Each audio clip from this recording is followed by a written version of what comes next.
ચેનલમાં તમારું સ્વાગત છે। નવરાત્રિ છે એ અત્યારે પૂરી થવામાં છે અને છેલ્લા જે 2 દિવસો હોય છે આઠમ અને નોમ એમાં ગોયણી જમાડાતી હોય છે અને એ ગોયણીને પીરસવામાં આવે છે સફેદ પૂરીની સાથે કાળા ચણાનું શાક અને રવો। તો જે આ કાળા ચણાનું શાક છે આપણે રેગ્યુલર બનાવીએ એના કરતાં થોડું અલગ અને એકદમ સિમ્પલ મસાલાથી બનતું હોય છે। તો આજની રેસીપી છે એ છે અને રવો બનાવવાના છીએ। તો ચલો ફટાફટથી રેસીપી શરૂ કરીએ અને રેસીપી પસંદ આવે તો વિડીયોને લાઇક અને ચેનલને સબસ્ક્રાઇબ કરવાનું ના ભૂલતા।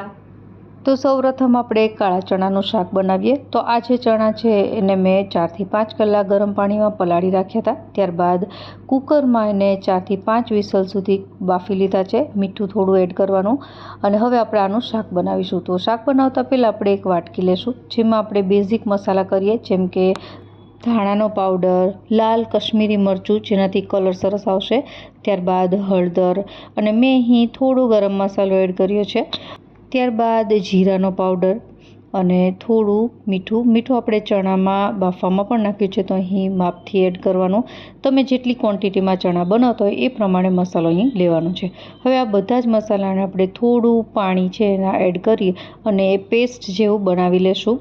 તો જ્યારે પણ કાળા ચણાનું શાક નવરાત્રિ માટે બનાવવામાં આવે છે ત્યારે આ રીતે મસાલો રેડી કરવાનો હોય છે, ન તો લસણ આવે છે ન તો ડુંગળી। હવે આપણે આ શાક બનાવવા માટે અહીં એક નાની કઢાઈમાં 1 થી 2 ટેબલસ્પૂન જેટલું તેલ ગરમ કરીશું। તેલ ગરમ થાય એટલે અડધી ટીસ્પૂન જેટલું જીરું અને હિંગ અને હવે જે આપણે મસાલો તૈયાર કરીને રાખ્યો હતો એ આમાં એડ કરી દેવાનો છે। તો એકદમ સહેલી રીતે ઘરમાં પડેલા બધા મસાલા છે એમાંથી જ આ શાક છે એકદમ ટેસ્ટી બને છે અને આમ પણ જે વસ્તુ પ્રસાદ માટે બનતી હોય છે એ સારી જ લાગતી હોય છે। અને હવે આ મસાલો છે એને આપણે તેલ છૂટું પડે ત્યાં સુધી કૂક કરી લેશું, જેનાથી મસાલા કાચા ન લાગે। તો આપણે જે રેગ્યુલર શાક બનાવીએ એમાં આપણે લસણ, ડુંગળી, આદુ, મરચાં એડ કરતા હોય છે, પણ અહીં કંઈ પણ એડ નથી કરવાનું। જસ્ટ આ મસાલો છે કૂક થાય ત્યારબાદ જે બાફેલા ચણા છે એને એડ કરી દેવાના છે અને ત્યારબાદ લગભગ 5 થી 7 મિનિટ માટે આપણે એને સરસ રીતે કૂક કરી લેશું, જેનાથી મસાલા છે ચણા સાથે સારી રીતે મિક્સ થઈ જાય। અહીં તમે તમારી રીતે વેરિએશન કરી શકો છો। ઘણા લોકો જે ચણા હોય છે એમાંથી થોડા ચણા કાઢી મિક્સર જારમાં પીસી અને એ પેસ્ટ એડ કરતા હોય છે, જેનાથી ચણા થોડા ઘાટા બને। હવે આપણો મસાલો ચડી જાય અને તેલ છૂટું પડી જાય એટલે થોડી કસૂરી મેથી એડ કરીશું અને છેલ્લે કોથમીરના પાન। ગેસ બંધ કરી દેવાનો અને હવે અડધા લીંબુનો રસ એડ કરવાનો છે એટલે સારી રીતે મિક્સ કરી લેશું। તો આપણું આ જે આમ કન્યા પૂજન કહીએ કે ગોયણી જમાડીએ એની માટે જે ચણાનું શાક બનાવીએ છીએ એ રેડી છે। હવે આપણે આને સાઈડમાં રાખીને જે રવો પીરસાતો હોય છે એ બનાવીશું। તો એની માટે સૌપ્રથમ આપણે પહેલાં તો દૂધ ગરમ કરવાનું છે। આ દૂધ છે લગભગ 1/3 કપ કરતાં થોડું વધારે છે।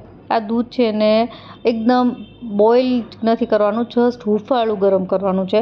જ્યાં સુધી દૂધ ગરમ થાય છે ત્યાં સુધીમાં હું રવો છે એ તમે જોઈ શકો છો વાટકીમાં એ લીધો છે, સાથે સાથે થોડા મેં કાજુ બદામ છે કટ કરી લીધા છે।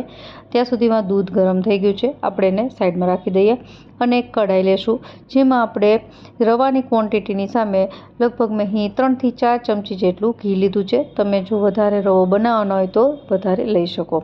તો આ રીતે ઘી છે થોડું ગરમ થાય ત્યારબાદ આપણે રવો એડ કરી દેવાનો છે। રવો અથવા તો સૂજી બંનેમાંથી તમે લઈ શકો।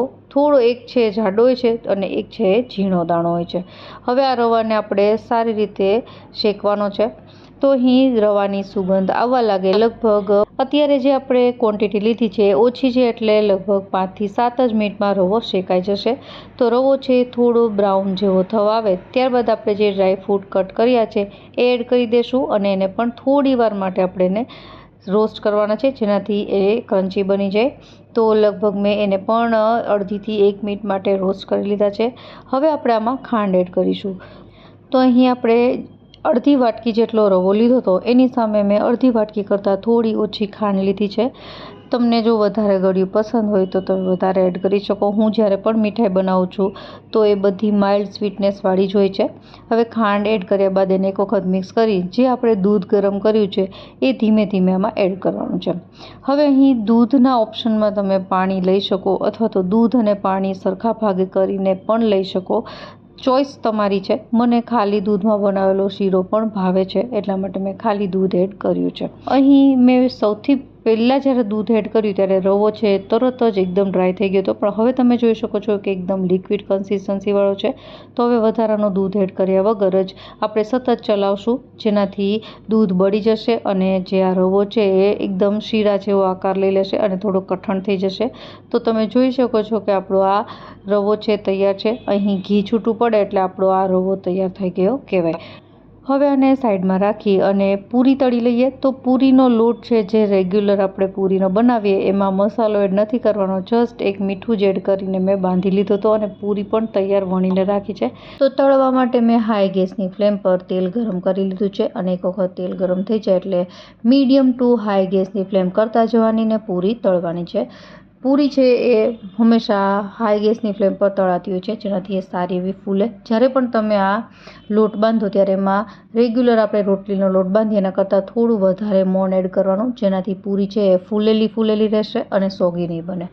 તો તમે આજની જે રેસીપી છે એમાં એક વસ્તુ નોટિસ કરી હશે કે એકદમ ઓછા મસાલાથી બની જતી આ જે રેસીપી છે એ ખાવામાં એકદમ સ્વાદિષ્ટ બની છે. એનું એક કારણ એ પણ હોઈ શકે કે જે આપણે પ્રસાદના ભાવથી રસોઈ બનાવીએ તો એ રસોઈ છે એમાં ઓટોમેટિકલી સ્વાદ સારો આવી જ જતો હોય છે. તો અહીં ન તો કોઈ પણ ફેન્સી મસાલા કે ન તો લસણ ડુંગળી એડ કર્યા છે, છતાં પણ આ વસ્તુ છે ખાવામાં સારી લાગે છે.